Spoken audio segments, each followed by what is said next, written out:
মানে মই সন্মানীয় হীৰেণ গোহাঁই ডাঙৰীয়াক সন্মান কৰোঁ, তেখেত আমাৰ শিক্ষাগুৰু। কিন্তু কংগ্ৰেছ দলটোৰ এনেকুৱা অৱস্থালৈ গুচি গ'ল যে কংগ্ৰেছ দলটো এতিয়া হীৰেণ গোহাঁই ডাঙৰীয়াৰ দৰে ব্যক্তিক ঠিকা ভিত্তিত এই দায়িত্ব দিবলগীয়া হ'ল। শুভেচ্ছা থাকিল কংগ্ৰেছ দলটোলৈকে আৰু বিৰোধীলৈকে।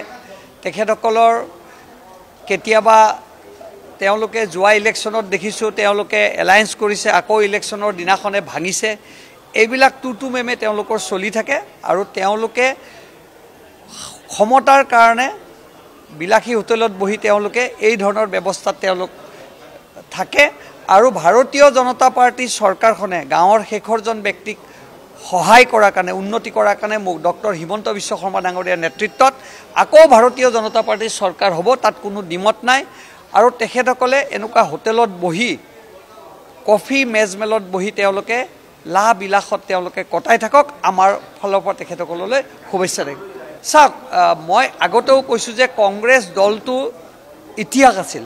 তেওঁলোকে নিজে দাবী কৰে যে আমি স্বাধীনতাৰ পৰা স্বাধীনতা আনিছিলোঁ। সেই দলটো আজি কাৰোবাৰ হাতত তুলি দিবলগীয়া হ'ল।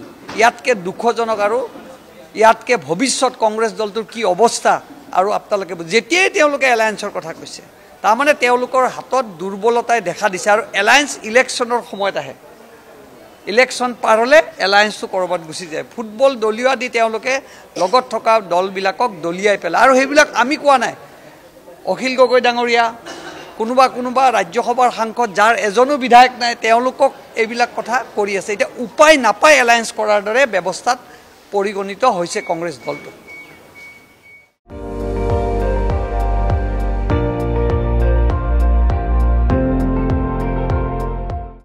আপুনি চাই আছে ND24, সৰ্বশ্ৰেষ্ঠ নহয় সৰ্বোত্তমৰ দৌৰ।